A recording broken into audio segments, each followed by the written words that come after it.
You ever have that moment when everything's unpacked, your coffee maker's finally plugged in, and you sit down and think, did I make a huge mistake? It's a weird feeling. It's a mix of excitement, panic, and a sudden realization that you just committed to a completely new chapter of life. For a lot of people who've moved to Michigan, that moment hits right around the same time they've had to shovel snow off their car for the third day in a row in April. Michigan has a way of sneaking up on you. One minute you're hypnotized by the beauty of the fall colors, the low cost of living, and the promise of a quieter lifestyle. The next minute you're Googling, why are there so many potholes in Michigan? Or does the sun ever come out in Michigan? I'm diving into real reasons why people regret moving to Michigan, not the sugar coated stuff you see on relocation brochures. We're talking weather whiplash, confusing taxes, relentless mosquitoes, and why auto insurance here might ruin your day. But there's a twist. Even with all that, people stay. They fall in love with its weird, wild beautifulness in ways that people never really expected. And by the end, you might understand why, or maybe not. If you spend enough time in Michigan, especially as a transplant, that dream can start to crack a little, sometimes literally if you're driving on I-696. The truth is, not everyone falls in love with Michigan at first sight. In fact, some people downright regret moving here, at least in the beginning, and I don't know, maybe the end too. This is all about those honest truths, the reasons people feel let down by Michigan, and why, despite everything, they stay and end up embracing it more than they ever thought possible. Let's kick things off with the biggest culprit, and that's the weather. If you didn't grow up in the Midwest, you probably aren't ready for that. Really what Michigan throws at you. We're talking 6-month winters in the Upper Peninsula, random April snowstorms or ice storms like we've had in the Lower Peninsula, and humidity in July that makes you question whether you accidentally moved to a tropical swamp. Michigan averages between 60 and 180 inches of snowfall per year depending on the location. Places like Marquette and Houghton up in the UP get absolutely buried. Even in Metro Detroit, you're looking at roughly 45 inches annually, but as of late it's been in that 30s and even high 20s. But it's significantly more than the US average of 28 inches anyway. And the thing is, the snow isn't even consistent. One day it's 50 and sunny, and the next day your driveway becomes a luge track.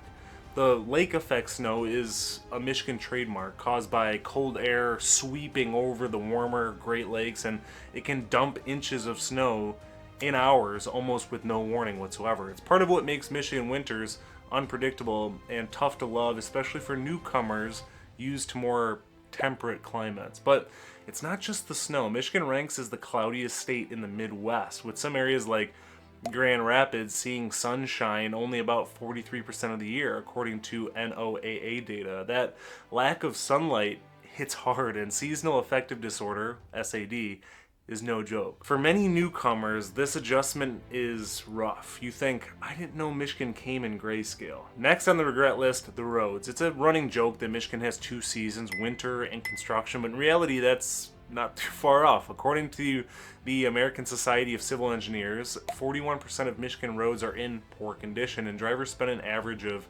$644 per year in extra vehicle repairs due to bad roads. That's 25% above the national average. From cracked pavement to tire busting potholes, Michigan's infrastructure is one of the top complaints I hear from relocators, especially if you're coming from a state with fresh black top and well-marked lines. Yeah, you're gonna feel the difference.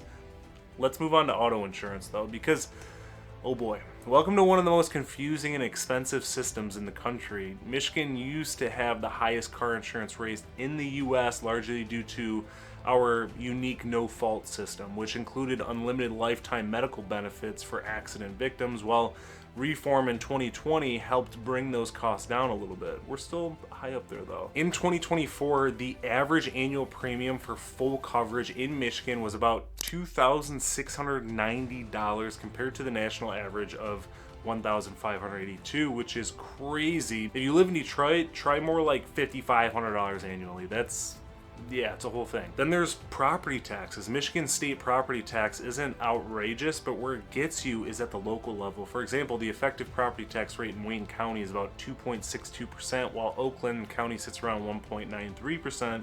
That means if you buy a $350,000 home in Royal Oak, you're looking at roughly $6,755 a year in taxes. And while Proposal A limits taxable value growth to 5% or the rate of inflation, whichever is lower, taxes can still jump significantly after a sale. Many buyers, especially those from states like Florida or Nevada with minimal property taxes, are full-blown blindsided when they come here.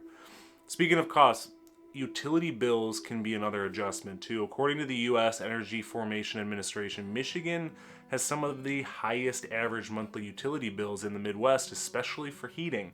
Natural gas and electric bills tend to spike in the winter, which is understandable. And thanks to DTE and Consumers Energy, brownouts and power outages are more common than they should be. In fact, Michigan ranks among the bottom 10 states in grid reliability. So you've got weather that requires 4 different coats, roads that challenge your suspension system, and taxes that make you double check your escrow account every few months. That's enough to really make anyone second guess their move, right? And yet, people stay. Not just stay, thrive. Let's talk about why. For starters, housing is still way more affordable here than in most coastal states. The median home price in Michigan is about $238,000 compared to the national median of $412,000 as of early 2025. In cities like Kalamazoo, Saginaw, and Jackson, you can still get a move-in ready home for under $200,000. Even in high demand areas like Grand Rapids or Novi or Ann Arbor, your dollar stretches much further than it would in LA or New York. And that affordability goes beyond real estate. Groceries, healthcare, and entertainment are generally more budget friendly, making Michigan a solid option for anybody who prioritizes those things. The natural beauty here is a massive draw. Michigan has more than 100 state parks, 3,000 miles of Great Lakes shoreline, and over 12,000 miles of hiking, biking, and pedaling trails. You can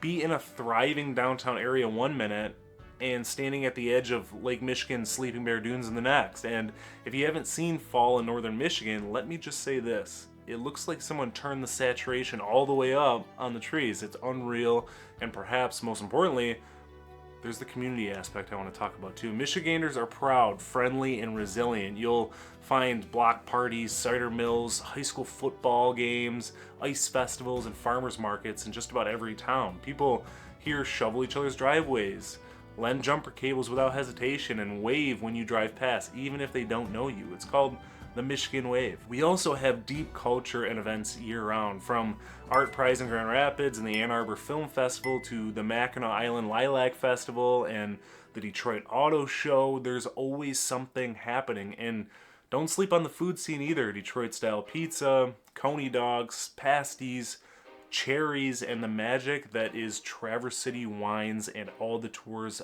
encompassed in that. I've had many clients move here with full-blown regret in month 1 only to fall completely in love by month 12. Why? Because Michigan teaches you patience. It's not a flashy place.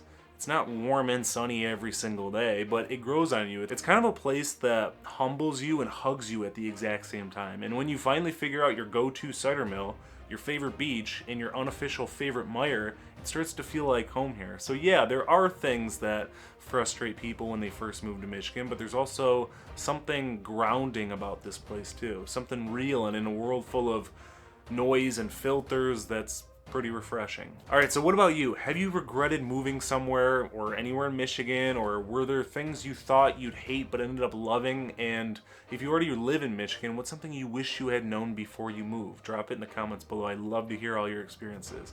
If you're thinking about moving to Michigan in one day or a million, feel free to reach out anytime. I also have a link to the Living in Michigan newsletter that gives you insight on all things Michigan, so be sure to subscribe to that so you never miss out. Thanks for watching. Until next time.